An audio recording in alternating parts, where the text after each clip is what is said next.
감사합니다. 오시느라고 수고 많이 하셨습니다.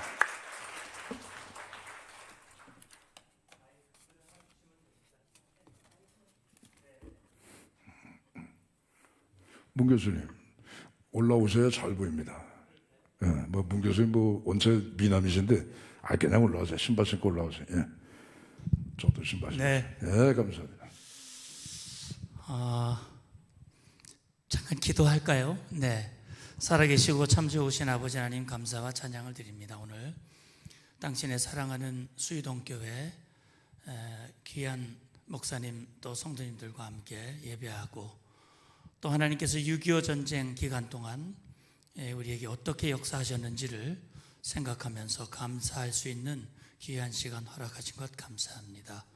오늘 하나님께서 주신 귀한 말씀으로 또 함께 은혜를 받고 큰 교훈을 얻고 마음에 새로운 다짐을 할 수 있도록 인도하시고 수유동 교회가 정말 지역의 복음화와 하나님의 나라를 세우는 중심적인 역할을 할 수 있기를 원합니다. 예수 그리스도 이름으로 기도합니다. 아멘.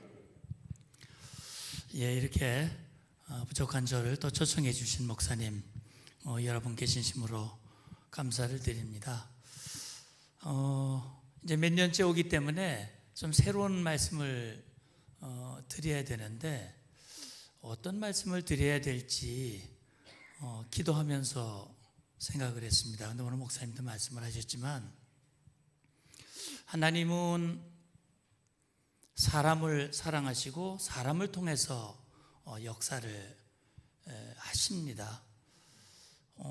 아시다시피 출애굽 과정에서 모세를 사용하셨고 이스라엘 백성이 가나안 들어갈 때 여호수아를 사용을 하셨고 그런데 돌이켜보니까 6.25 전쟁 때도 하나님께서 중요한 계기마다 사람들을 사용하셨다라고 하는 것을 저도 보게 됐습니다. 쭉 6.25 전쟁을 돌아보면서 아까 목사님께서 설교 시간에 중요한 말씀들을 해주셨는데 그 6.25 전쟁 때 우리가 겪은 그런 절체절명의 위기들이 몇 번의 고비들이 있거든요. 김일성의 남침으로 기습 남침으로 전쟁이 발발을 했고 그리고 낙동강 전선 말씀을 하셨는데 낙동강 전선에서 만약에 무너졌다면 오늘의 대한민국은 아마 없을 겁니다. 낙동강 전선에 그 위기가 있었고요. 그 다음에 위기는 중공군의 불법 개입입니다. 그게 1950년 11월 어간입니다. 중공군이 불법 개입하면서 유엔군과 국군이 철수를 하지 않습니까? 그게 소위 말하는 흥남 철수 작전이고 뒤로 밀려가지고 서울을 다시 뺏기고 일사후퇴를 하게 되고 그리고 37도선까지 밀려나게 됩니다. 근데 중공군 모택동은 이참에 완전히 저 남한을 공산화시키자 이런 결단을 내렸었죠. 그 37도선에서 더 밀려 내려가면 아마 역시 대한민국이 존재하지 않을 수도 있었습니다. 그런데 그 순간순간마다 하나님께서 세우신 사람들이 있었습니다. 그래서 오늘은 그 사람들이 누구인지 그런 걸 여러분과 함께 생각을 해보려고 합니다. 이제 그 말씀을 드리기 전에 최근에 보면 우리 지난 2월 24일 날 어떤 사건이 발생했습니까? 푸틴이 우크라이나를 침공했습니다. 우크라이나 전쟁이 발발했습니다. 지금 3, 4, 5, 6, 4개월이 지났습니다. 전쟁이 언제 끝날지 알 수가 없고요. 우크라이나 국민들은 엄청난 고통을 당하고 있습니다. 그래서 우크라이나 전쟁과 6.25 전쟁도 한번 같이 대비해 볼 필요가 있다라는 생각이 들었습니다. 예, 다음 보실까요? 지금 이 사진을 보시면은요, 우크라이나의 수도가 키이우잖아요. 키이우 외곽에 이르핀 강이라고 작은 강이 있습니다. 우리는 말하면 도림천, 안양천 그런 작은 강인데 다리가 폭파됐습니다. 그리고 그 시민들이 피난을 가기 전에 저렇게 폭격을 피해서 다리 밑에 모여 있는 모습입니다.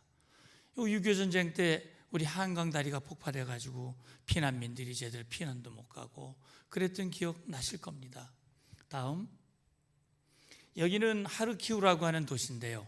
그 러시아의 폭격을 피해서 한 시민이 지금 피난을 하고 있습니다.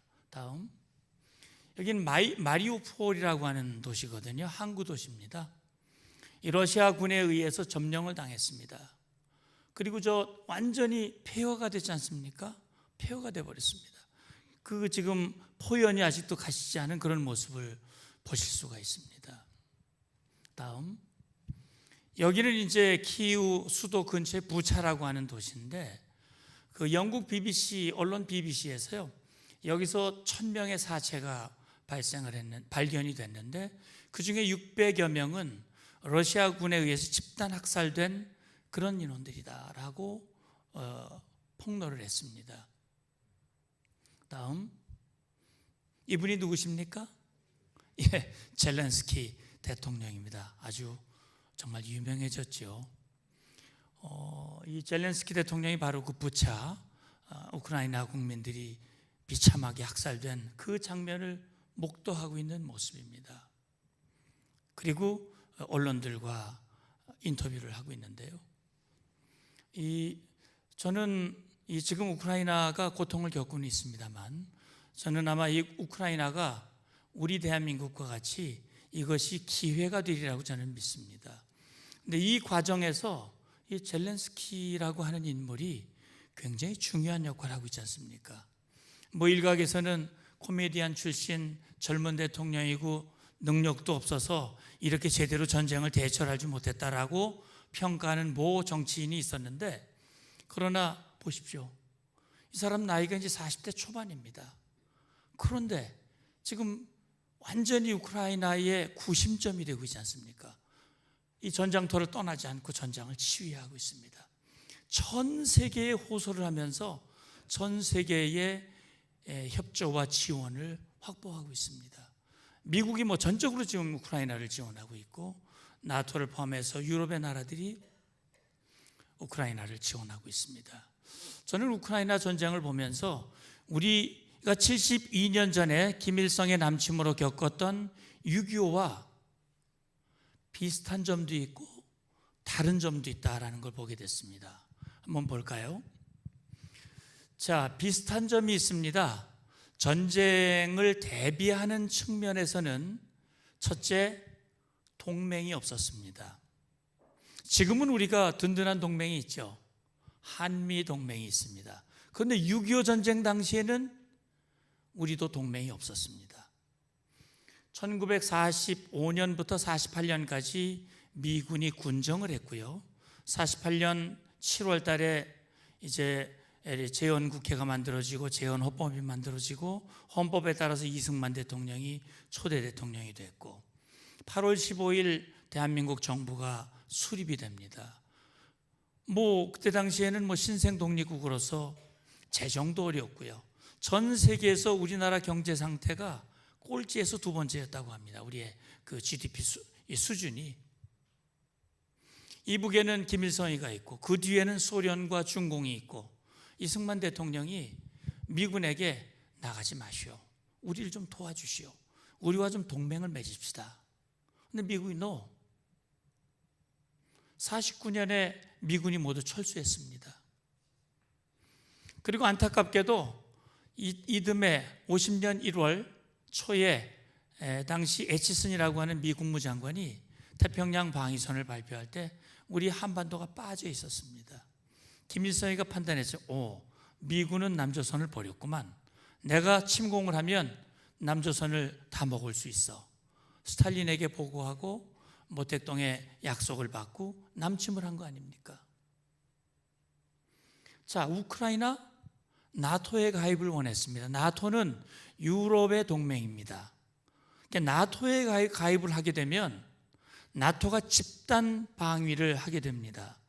그러니까 나토의 한 국가가 공격을 받으면 나머지 모든 국가가 합세해서 그 나라를 지켜주는 것이 동맹입니다.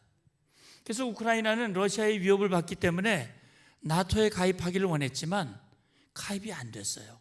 여러 가지 이유가 있습니다만 가입이 안 됐습니다. 물론 러시아는 우크라이나가 나토에 가입한다는 그 빌미로 침공을 한 겁니다. 나토의 동진을 막기 위해서 했다고 하지만 어쨌든 우크라이나는 나토에 가입이 되지 않았기 때문에 푸틴이 마음 놓고 침공을 한 겁니다. 그리고 군사력, 전쟁 준비가 미흡했습니다. 우리도 미흡했고요. 그러니까 사실은 미국이 소련에 대해서 잘 판단을 못했던 것 같아요. 그때 당시는요. 왜냐하면 소련은 미국과 연합군이었지 않습니까? 연합군으로 이 독일을 이제 패망을 시켰고요. 그러니까 사실은 2차 세계대전 당시에는 이 소련과 미국이 연합군으로 같이 싸웠기 때문에 그렇게 소련의 실체를 아마 미국이 덜 경계했던 것 같습니다.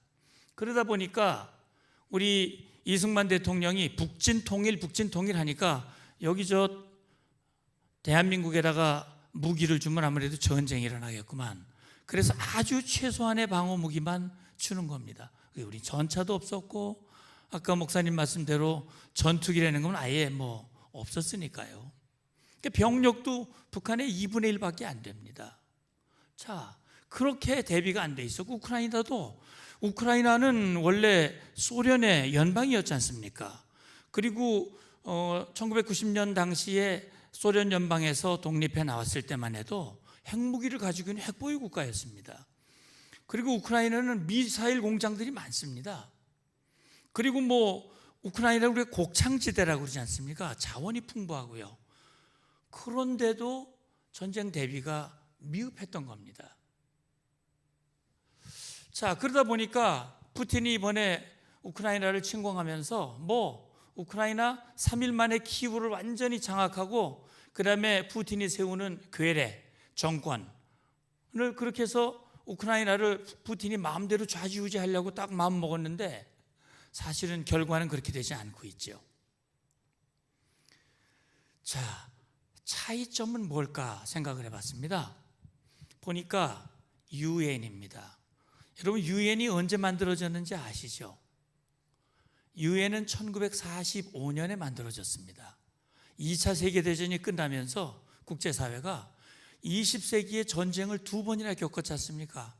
전 세계인의 1,000만 명 이상이 목숨을 잃었습니다. 그러니까 1, 2차 세계대전을 겪으면서 이제는 우리 전 세계가 집단 안보를 해야 되겠다. 유엔이라고 하는 걸 만들어가지고 유엔에서 독일과 일본이나 이태리 같은 침략국이 나오면 유엔이 힘을 합쳐서 집단 안보로 그 나라들을 제압을 하도록 하자. 그게 일치돼가지고 1945년 10월 24일 유엔을 만들었습니다. 10월 24일이 유엔데이 아닙니까?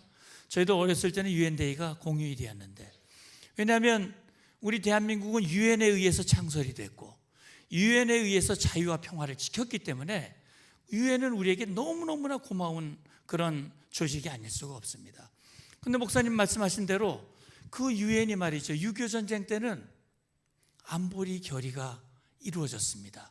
왜? 소련이 비토권을 사용 안 했거든요. 그리고 사실은 그때는 소련만 문제였어요. 중국은 지금의 중국이 아니었습니다.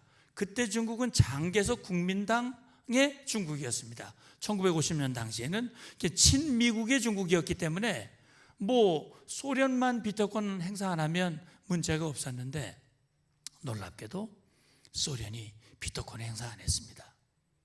자, 그러니까 안보리에서 공산군 격퇴 결의안, 그 다음에 유엔군 창설 결의안, 이런 것들이 연달아 통과가 됩니다.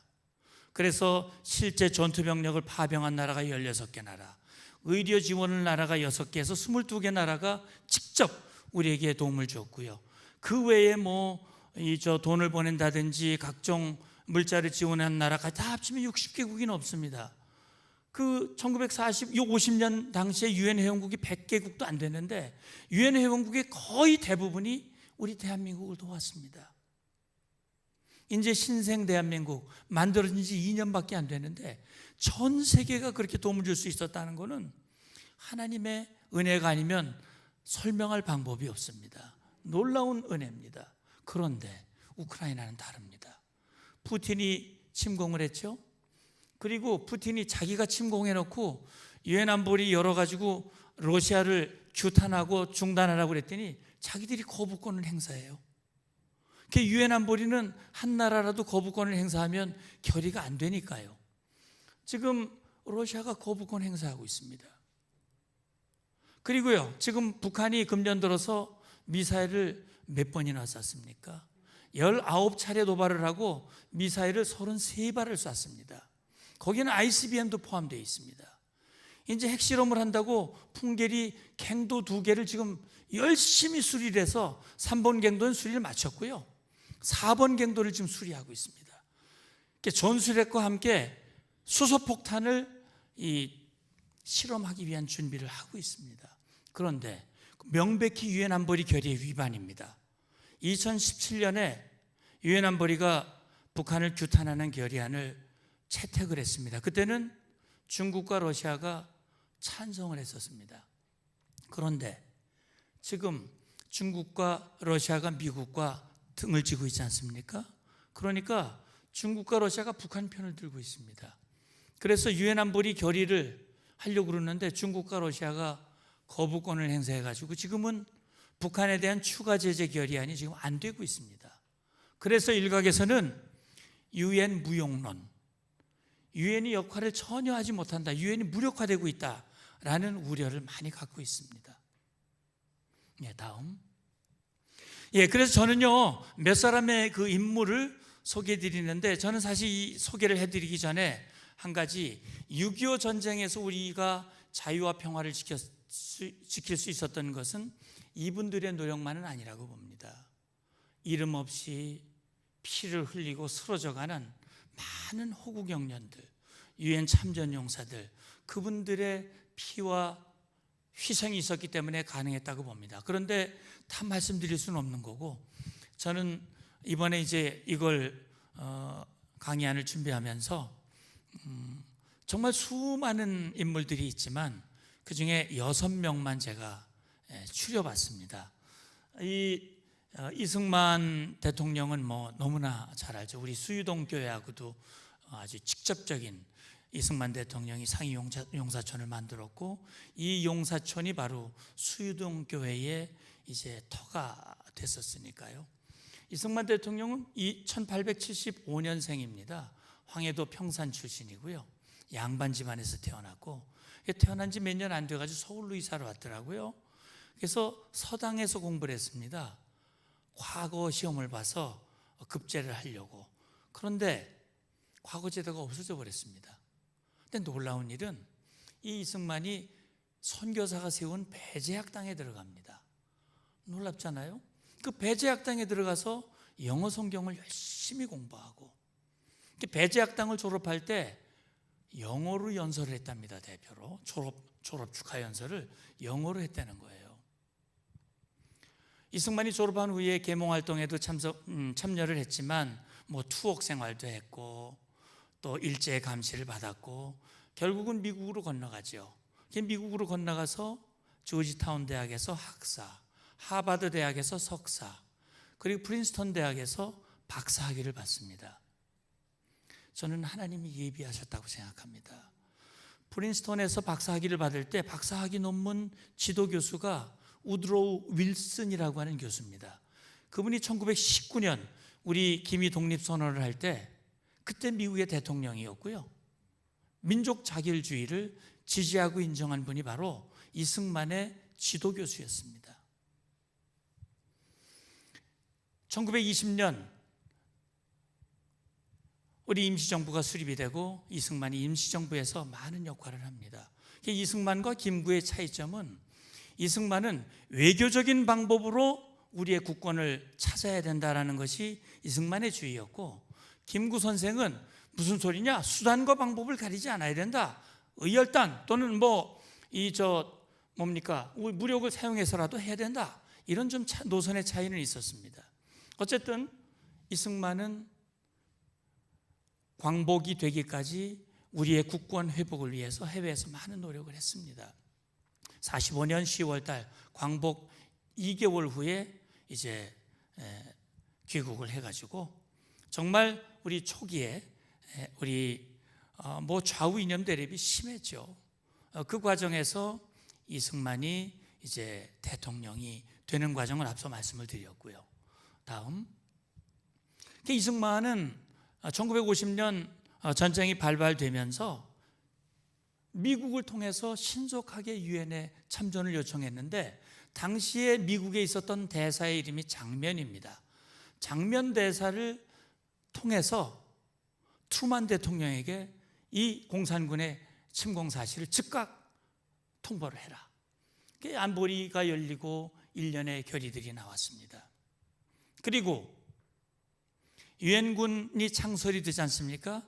유엔군 창설은 유엔이 그렇게 결의를 합니다. 미국을 중심으로 유엔군을 결성한다.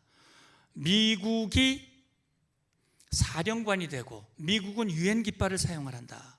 그래서 초대 유엔군 사령관이 메가더 아닙니까? 유엔군 사령관에게 우리 한국군 작전 지휘권을 이양을 합니다. 우리 한국군은 유엔군 사령관의 지휘를 받습니다. 유엔군의 일원으로 전투를 합니다. 우리 한국군이 전투 경험이 없지 않습니까? 그리고 그때 당시에 우리 한국군의 지휘관들이 거의 20대 초반들입니다. 그런데 유엔군을 통해서 실전 경험을 쌓고 미국과 피로 맺어진 동맹의 기초를 세우게 됩니다. 저는 이승만 대통령이 전쟁 기간 동안 정말 전국 방방곡곡 전선을 다니면서 연설을 하고 결집을 시키고 그런 계속 전쟁 지도를 했습니다. 결정적인 것은요, 이승만 대통령의 결정적인 공헌은 저는 세 번째, 한미동맹의 기초를 놓은 것이라고 생각을 합니다. 미국이요, 이제 정말 이 소련의 팽창을 막기 위해서 미군 참전을 신속하게 결정을 했습니다만 희생이 너무 많아요. 아시다시피 6.25 전쟁 37개월, 3년 1개월 동안 한국 땅에 와서 목숨을 잃은 미군 병력 숫자가 4만 명이 넘습니다. 4만 명이 됩니다. 4만 명이면요, 지금 우리 4개 사단 병력입니다. 어마어마한 인원이 목숨을 잃습니다. 실종되고 포로되고 다친 인원까지 하면 10만 명이 훨씬 넘습니다. 그러니까 미국에서는 전쟁을 빨리 끝내야 되겠다. 그래서 트루만의 다음 대통령인 아이젠하워가 6.25 전쟁을 빨리 끝내겠다는 공약으로 대통령에 당선이 됩니다. 트루만은 민주당 정권이었지만 아이젠하워는 공화당입니다. 자, 이승만 대통령은 아시다시피 미국의 아이비리그 출신이고 정말 미국 조회에 아는 동창들 너무나 많죠. 미국의 조회를 움직이는 거죠. 그리고 미국의 그 속내를 정확히 알고 있었습니다. 그래서 이렇게 전쟁이 중지되고 미군이 떠나고 나면 김일성이는 반드시 재침을 한다라는 그런 판단을 하고 있었습니다. 그렇기 때문에 정전협정에 반대를 했죠. 자, 정전협상이 1951년 7월부터 정전협상이 개시가 되는데 빨리 끝날 줄 알았는데 정전협상이 타결이 안 되는 겁니다. 왜 정전협상이 타결이 안 됐을까요? 포로 문제 때문입니다. 당시 공산군 포로를 10여만 명을 유엔군이 보호하고 있었습니다. 거제도 포로 수용소를 포함해서 포로 수용소가 전국에 7군데 있었는데, 그런데 문제는 뭐냐면 공산군은 포로를 전부 전원 다 강제로 송환해라 하는 요구였었고 유엔군 측에서는 안 된다, 자유송환이다. 왜냐하면 공산군 포로 중에 3만 명이 넘는 인원이 공산 국가로 돌아가지 않겠다고 그렇게 주장하는 사람들이었습니다. 그 사람들을 강제로 보낼 수는 없다. 왜 그러냐면 그 사람들은 자발적으로 나온 게 아니라 끌려 나온 사람들이거든요. 그러다 보니까는 계속 협상이 길어지고 결국은 1953년 6월 달이 됐습니다. 전쟁을 빨리 끝내야 되니까 이승만이 반대하고 있고, 이승만을 제외하고 그냥 포로협정을 체결합니다. 이승만 대통령이 그걸 보고 큰일 났다, 이대로 두면 그냥 정전협정이 체결되고 미군이 철수하면 이건 뭐 정말 끝이다. 그런 판단을 하고 반공포로를 석방합니다. 사실 그때 모든 포로 수용소는 미군이 소장을 하고 있었지만 그 포로 수용소를 지키는 군인들은 한국 군인들이었습니다. 그래서 당시 원영덕 장군을 불러가지고 헌병 총사령관 임명을 하고, 그리고 1953년 6월 18일 24시를 기해서 반공포로 27,000명을 전격적으로 석방을 해버립니다. 그때는 뭐 경찰, 한국전력 다 협력을 해가지고 자정을 기해서 모든 이 전력을 다 차단해버리고, 그리고 석방을 시킵니다. 그리고 모든 주민들이 포로가 나오면 다 집에 숨겨주기로 그렇게 다 해가지고, 근데 포로가 석방이 되니까 정전협정이 깨지게 생겼잖아요. 그 뒷얘기에 그런 게 있습니다. 반공포로가 석방됐다고 그러니까 이 뭡니까, 처칠 수상이 그 얘기를 듣고 깜짝 놀래가지고 면도를 하다가 여기를 비웠다고, 그런 얘기가 있고 깜짝 놀래가지고요. 당시 놀랬던 사람은 미국의 아이젠하워죠. 그러니까 이승만을 설득하지 않고는 방법이 없다. 그래서 이제 특사를 보냅니다. 리차드슨이라고 하는 국무부 동아태 차관보를 보내서 이승만과 협상을 하게 되죠. 원하는 게 뭐요? 정전협정에만 반대하지 않으면 당신이 원하는 것을 다 들어주겠어. 그래서 이승만 대통령이 첫 번째로 우리와 상호방위조약, 다시 말하면 동맹을 맺자. 둘째, 전쟁 피해를 하루빨리 복구할 수 있도록 전적인 지원을 약속해라. 셋째, 우리 군은 너무 약하다. 빠른 시간 내에 강군이 되도록 약속을 해달라. 넷째, 이대로 분단되면 우리는 영구 분단이 되는 거니까 초강대국 미국이 통일을 지원해달라. 이런 요구를 합니다. 오케이. 그리고 정전협정이 체결되고 일주일 후에 한미 상호방위조약이 체결됩니다. 그게 동맹의 출발입니다. 자, 동맹이 있었기 때문에 오늘날 대한민국이 존재할 수 있는 겁니다. 동맹이 없었다면 김일성이가 가만히 있었겠습니까? 벌써 제2의 6.25를 일으켰을 겁니다. 다음, 이분이 누군지 아시겠습니까? 이분이 트루만 대통령입니다. 트루만. 6.25 전쟁 당시의 미국의 대통령이었습니다. 이 트루만은요 84년생이니까 우리 이승만 대통령보다 9년 후배더라고요. 9년 후배. 근데 이 트루만은요 아주 시골 출신이에요. 그리고 고등학교를 졸업하고 12년 동안 농장에서 농사 일만 했던 사람이에요. 근데 1차 세계대전이 일어나면서 이분이 이제 장교로 임관을 해서 전쟁터에 참전을 하고 소령으로 예편한 뒤에 그 고향에서 법대 야간을 다니다가 우연히 이제 이 판사 행정관을 하게 됩니다. 그리고 나중에 상원의원을 하고 1944년도에 루즈벨트 대통령과 러닝메이트로 해서 부통령에 당선이 됩니다. 그런데 안타깝게도 루즈벨트 대통령이 3개월 만에 사망을 하게 됩니다. 그리고 1944년에 트루만이 그 루즈벨트의 뒤를 이어서 대통령이 됩니다. 근데 44년이면 2차 세계대전이 막 한참 진행되는 그 시기였습니다. 물론 이제 독일이 이제 패망을 한 그 시점이었는데 이 트루만이 어떤 결심을 하느냐? 일본의 원자폭탄 2발을 떨어뜨리는 결심을 바로 트루만이 합니다. 그리고 1945년 전쟁이 끝나고 소련이 본격적으로 공산주의를 팽창하는 이 전략을 취하니까 이 트루만이 어떤 결심을 하느냐? 이 트루만 독트린이라는 걸 발표를 하죠. 공산주의의 팽창을 막기 위한 트루만 독트린을 발표합니다. 그리고 이 트루만이 바로 나토 결성하는데 결정적인 역할을 합니다. 그리고 이 트루만이 유럽의 부흥, 다시 말하면 마샬 플랜을 세워서 유럽을 부흥하게 만들고 그렇게 해서 소련의 팽창을 저지하는 그런 역할을 한 사람이 바로 트루만입니다. 근데 저 책상 위에 저 명패가 하나 있지 않습니까? The buck stop. 저 표현이 굉장히 유명한 표현입니다. 모든 책임은 내게 있다. 이분의 좌우명입니다. 이 많이 본 것 같지 않습니까? 이번에 우리 바이든 대통령이 이걸 들고 와서 우리 윤석열 대통령에게 선물을 했습니다. 왜?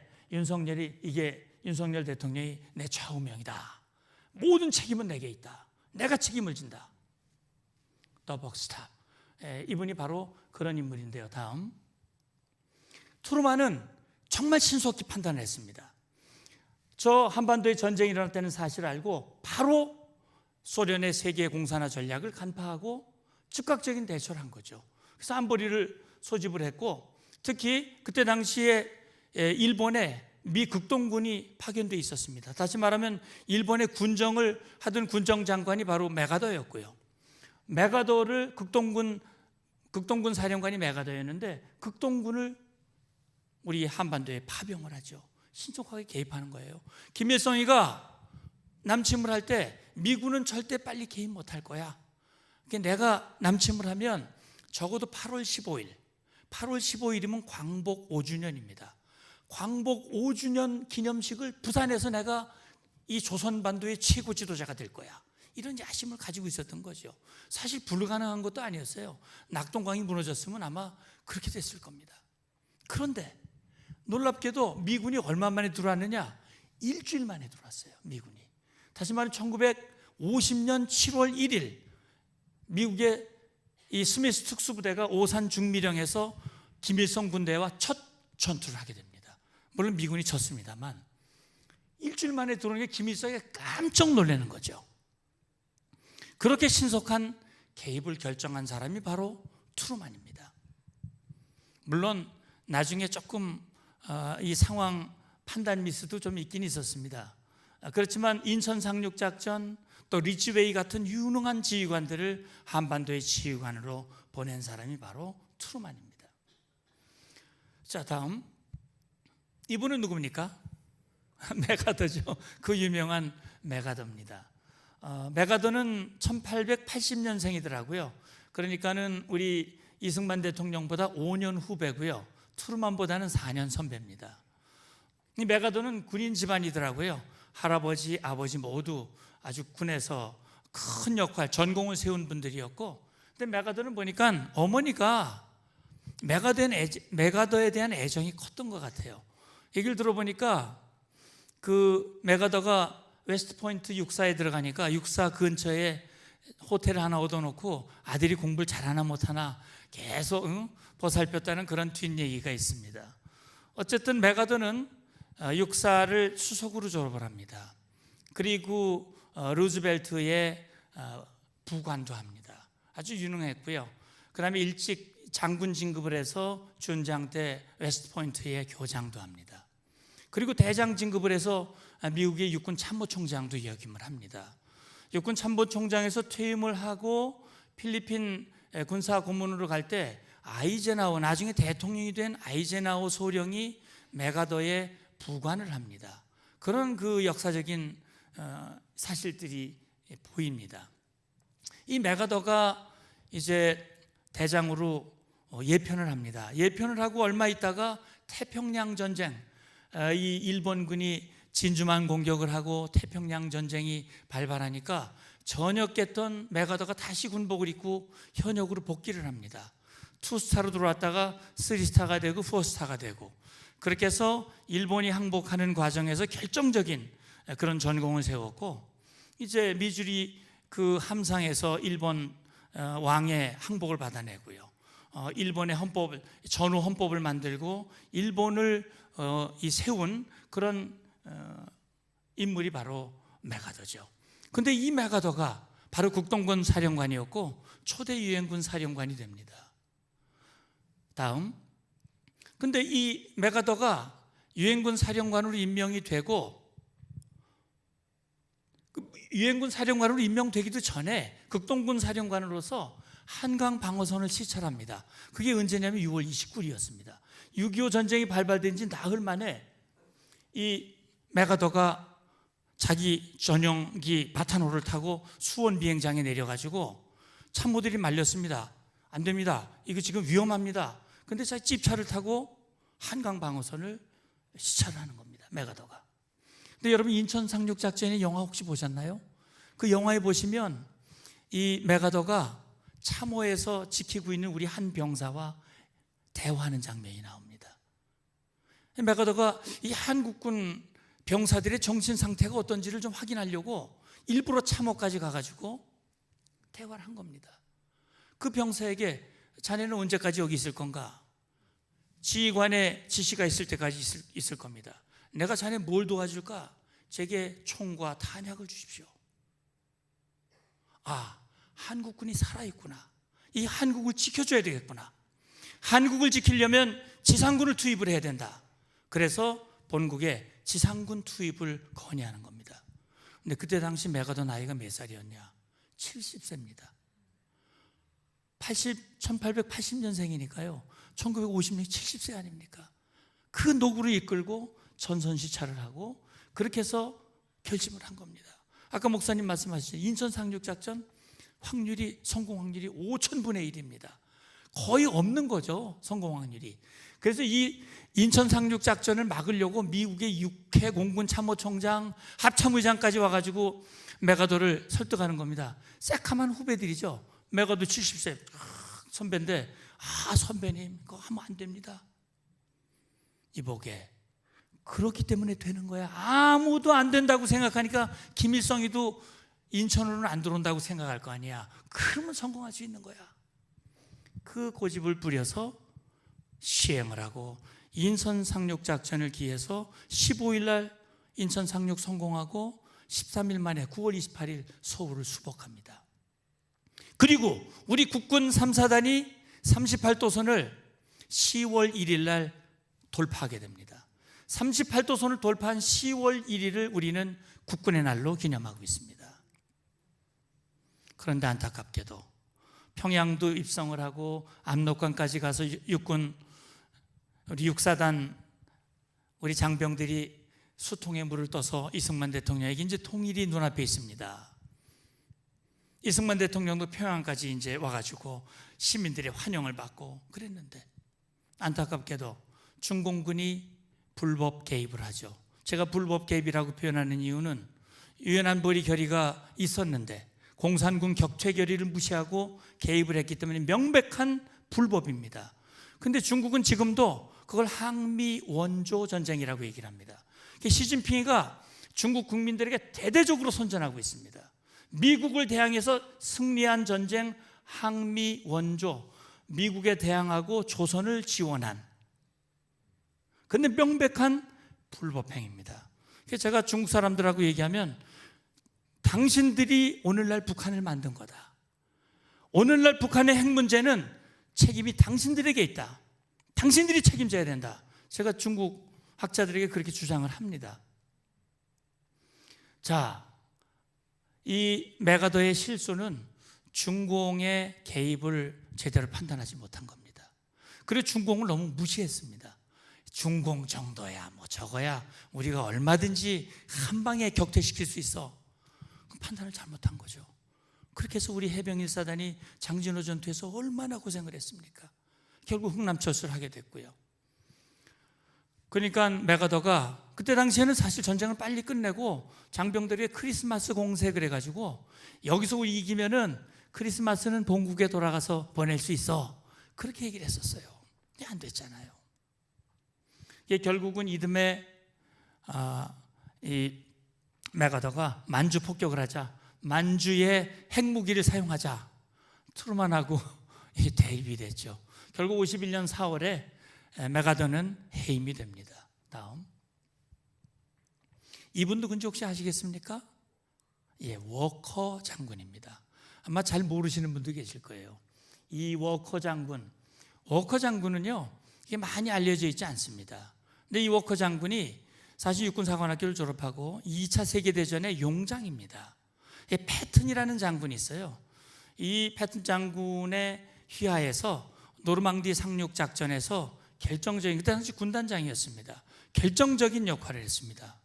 그래서 이 워커가 지휘하는 그 군단을 이 폭풍군단이라고 말할 정도였습니다. 이 워커가 2차 세계대전이 끝나고 1948년에 메가더 휘하로 들어옵니다. 그리고 6.25 전쟁이 발발하면서 이 워커가 8군 사령관으로 한반도로 이제 오게 되죠. 근데 워커가 한국에 올 때는 정말 어려운 시기였어요. 바로 낙동강 방어선에 이 워커가 오게 된 겁니다.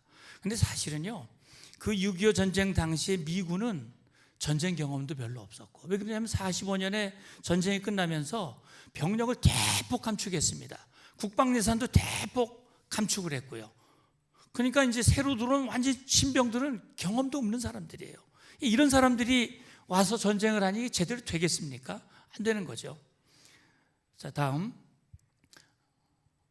그래서 이 워커 장군이 오니까 너무나 답답한 거예요. 이게 제대로 되질 않습니다. 이 낙동강에서 이제 밀려나면 한국은 없습니다. 그래서 사실 전쟁 지휘부에서는 이 후보 계획을 세웠습니다. 자, 한국을 정부를 제주도로 가느냐, 아니면 하와이로 가느냐, 망명 정부를, 이런 것들도 고려를 했었습니다. 그런데 워커는 장병들에게 그렇게 정신교육을 했습니다. 이 자리를 지키지 않으면 죽는 것이다. 이게 유명한 말입니다. Stand or die. 그리고 병력이 부족하지만은 이들을 독려를 합니다. 그렇게 해서 낙동강 방어선을 지켜냅니다. 이 낙동강 방어선을 지켜냈기 때문에 이 거기에 북한군 주력들을 묶어놨기 때문에 인천 상륙작전이 성공할 수 있었던 겁니다. 그런데 이 워커 장군은 이 서울 북반 전선 시찰을 하는 도중에 교통사고로 순직을 하게 됩니다. 1950년 겨울에 이 워커 장군이 순직을 하게 되고, 나중에 대장으로 추서가 돼서 미국의 알링턴 국립묘지에 안장이 됐습니다. 그리고 이 워커 장군의 공을 기려서 여기 가면은 아차산이 있는데 워커 힐이 있지 않습니까? 그 워커 힐이 바로 워커 장군을 기념하는 지명입니다. 워커 힐 호텔에 가면 워커 장군의 동상도 있고 그분을 기념하는 기념비도 있습니다. 관심 있으시면 한번 보시기 바랍니다. 다음. 이분은 아마 잘 모르실 거예요. 네. 이분은 리치웨이라고 하는 장군입니다. 리치웨이를 아는 분들이 많지 않을 거예요. 이 리치웨이는 워커 장군의 후임으로 온 미 8군 사령관입니다. 이 리치웨이도 유명한 사람. 저 모자에 보면요, 별 3개 밑에 이렇게 공수 마크가 있습니다. 이 사람 미 육사 출신이고 노르망디 상륙작전 당시 여단장을 했습니다. 공수 여단장을 하면서 본인이 직접 병사들하고 낙하산을 타고 전장에 뛰어내려가지고 전쟁을 합니다. 아주 용맹한 장군입니다. 그리고 이제 메가더 밑에 들어가서 이 활동을 하다가 워커 장군이 순직을 하면서 워커의 후임으로 8군 사령관으로 보임이 되는데, 그때가 이제 51년 한창 우리가 1차 후퇴 이후에 37도선까지 밀려난 그 시점입니다. 이분 보면은 이 복장으로 이승만 대통령에게 신고를 했거든요. 근데 이승만 대통령이 깜짝 놀랐습니다. 아니 3스타 정도 되면 좀 복장도 단정하고 뭐 이럴 텐데, 보면 완전히 전투복에 이 벨트, 그다음에 가슴에 보면은 수류탄까지 달고 있지 않습니까? 뭔 삼성 장군이 수류탄까지 달고 있어. 그만큼 철저하게 전투에 대비하는 그런 장군입니다. 그래서 미국에서 이 리치웨이가 워낙 유능하니까 미국에서 장교들을 판단할 때 리치웨이 정도 유능한가? 그 사람은 리틀 리치웨이 정도 되나? 그럴 정도로 리치웨이가 이 유능한 그런 표상이었다고 합니다. 다음. 이 리치웨이가 이제 처음으로 전선을 부임해 보니까 완전히 유엔군과 한국군이 이 패배주의가 만연한 겁니다. 왜 그러냐면 저기 한만 국경으로부터 37도선까지 중공군에게 계속 밀려 내려왔으니까요. 그러니까 사기도 완전히 바닥입니다. 그 리치웨이가 봤을 때 이 사기를 올려주는 것은 전투에서 승리하는 것밖에 없다. 그래가지고 대대적으로 유엔군을 수술합니다. 한국군도 마찬가지고요. 그리고 본국에게 포병대대를 추가 파병해 주도록 요청을 합니다. 그리고 결정적으로 이분이 한 것은 뭐냐면 전선 정찰을 철저하게 정찰하는 겁니다. 중공군의 실제 상황이 어떤지. 그러니까 그 저공 비행을 하니까 위험하지 않습니까? 그럼에도 불구하고 저공 비행을 하면서 중공군을 쭉 보면서 중공군의 치명적인 약점을 발견하는 겁니다. 중공군이 딱 보름만 전투를 하고 없어져 버립니다. 한참 있다가 또 보름 전투하고 없어지는 거예요. 왜? 딱 보름치 식량만 가지고 전투하는 겁니다. 보름치 식량, 보름치 탄약만. 그러니까 리츠웨이가 봤을 때 그러면 보름 지나고 나면 그 취약점이구나. 그래서 중공군이 전투할 때 약간 밀리는 척하고 보름 지나면 그 다음에 완전히 중공군을 공격하는 그런 방식으로 나갑니다.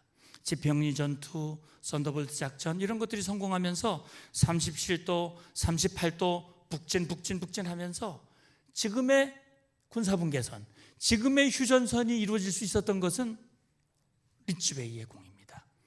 이때 당시 37도 선에 있을 때 미국 내부에서는 이제 더 이상 힘들겠다, 한국 전선 더 이상 지키기 힘들겠다라는 그런 생각들이 상당히 많았습니다만 그걸 일거에 전환시킨 분이 바로 리츠웨이입니다.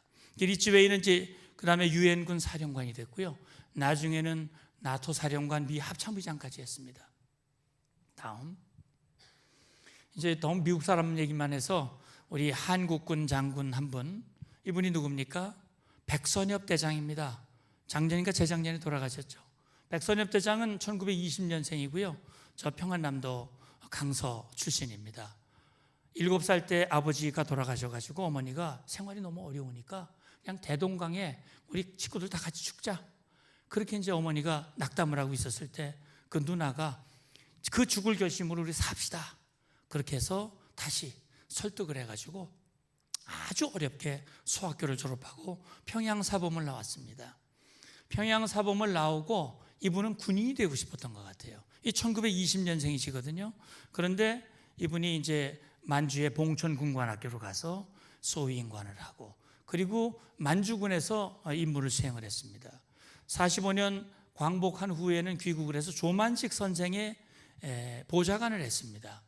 그러다가 공산주의를 피해서 월남을 해가지고 우리 군사영어학교를 졸업하고 우리 창군의 기초가 됩니다. 다음.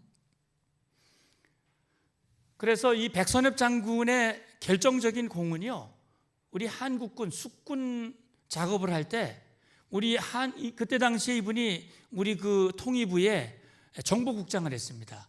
그러면서 여러분 6.25 전에 1948년도에 여수 순천에서 여러분 무슨 사건인지 아시죠? 14연대 반란 사건. 그 우리 군대에 그 공산주의자들이 굉장히 많이 들어와 있었습니다. 그래서 이 공산주의자들을 그대로 만약에 놔뒀다면 6.25 전쟁이 발발하면 총구를 거꾸로 들고 결국 전쟁이 제대로 되지 않았을 거예요. 이승만 대통령이 백선엽, 김창룡 이런 사람들을 통해서 숙군 작업을 합니다. 근데 특이한 거는요, 이 숙군 작업 과정에서 박정희가 걸려 들어가요. 박정희가 공산주의자 명단에 들어가 있었습니다. 큰형님이 공산주의자였거든요. 박정희가 사형 선고를 받습니다.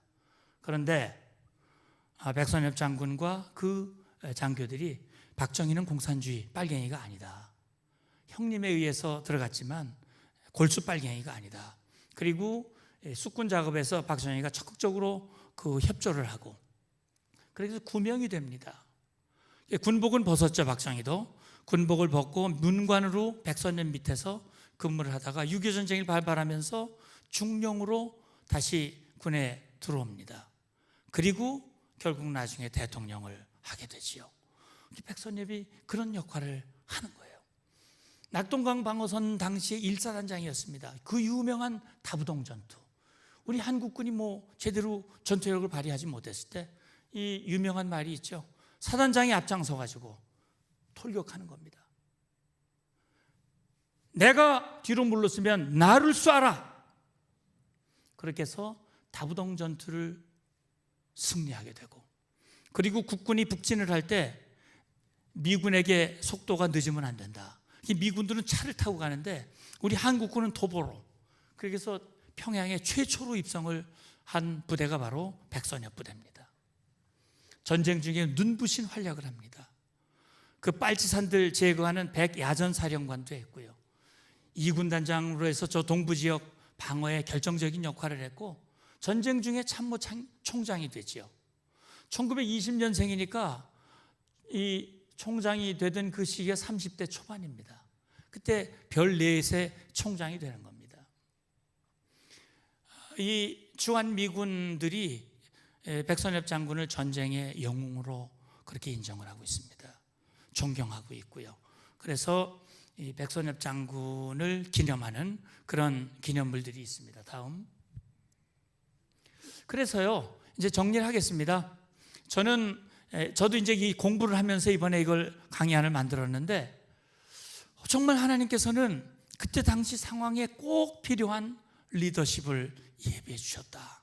한국에는 이승만 대통령을, 미국에는 트루먼 대통령을 예비해 주셔서 정말 빠른 정치적 결단, 그런 추진이 이루어지도록 하나님께서 인도하셨다. 그리고 메가더라든지 워커라든지 리즈웨이라든지 백선엽이라든지 그 외에 제가 여기서 거론하지 못한 많은 수많은 지휘관들, 지략과 용맹을 겸비한 분들이 6.25 전쟁에서 우리를 지켜낼 수 있었다.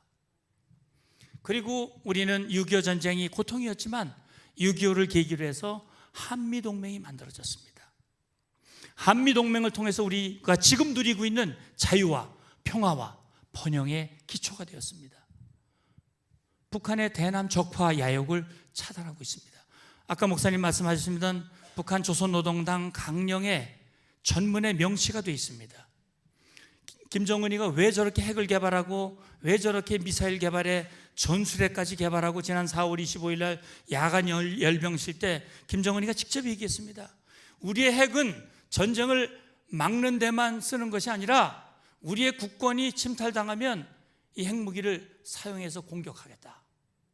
김여정이는 전방 포병부대까지 핵무기를 사용할 수 있도록 남조선을 불바다를 만들겠다라고 공언을 했습니다.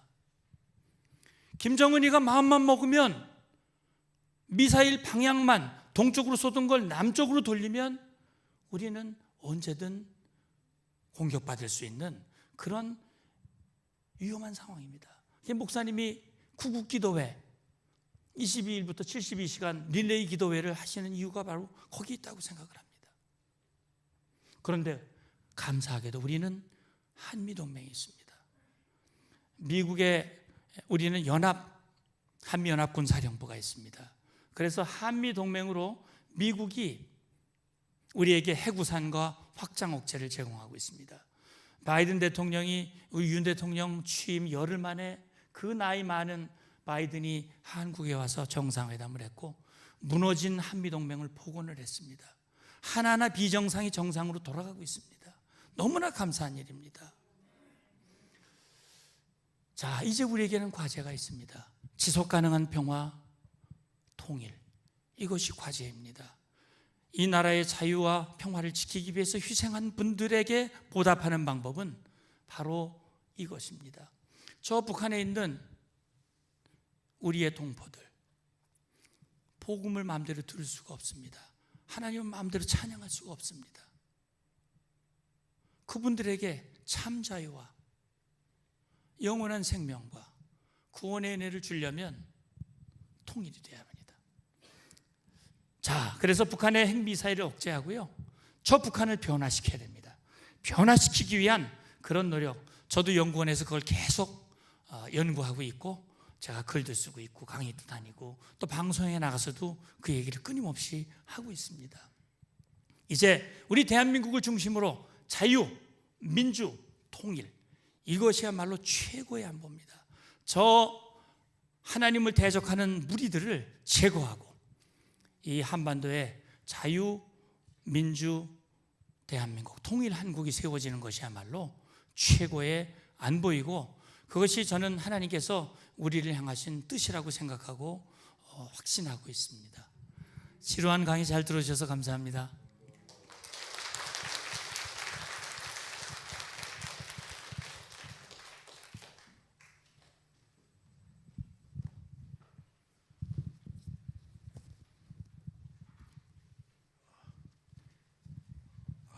우리 문 교수님이 준비를 정말 많이 해 주셔서 6.25의 생생한 그러한 증언과 또 하나님이 어떻게 사람들을 통해서 도우셨다는 것을 다시 한번 알게 됐습니다. 아까 마지막에 회복이라는 말씀을 주셨는데 그렇습니다. 우리가 이 국방과 안보에 있어서는 확실해야 됩니다. 주적이 확실해야 되는 거예요. 장군이 주적이 누군지도 모르고 있으니까 병사들이 총구를 어디다 들이대고 있을지 그것조차 모른단 말이에요. 외교와 정치에 있어서는 모호하게 접근하는 것이 지혜롭지만은 장군과 군대는 그러면 안 되는 거예요. 주적이 확실하단 말이에요. 대한민국의 주적은 국방과 안보에 있어서는 이건 북한이란 말이에요. 북한. 그렇잖아요. 이제는 주적을 주적으로 말할 수 있는 그런 회복의 역사가 좀 시작이 되고 있다는 말씀이죠.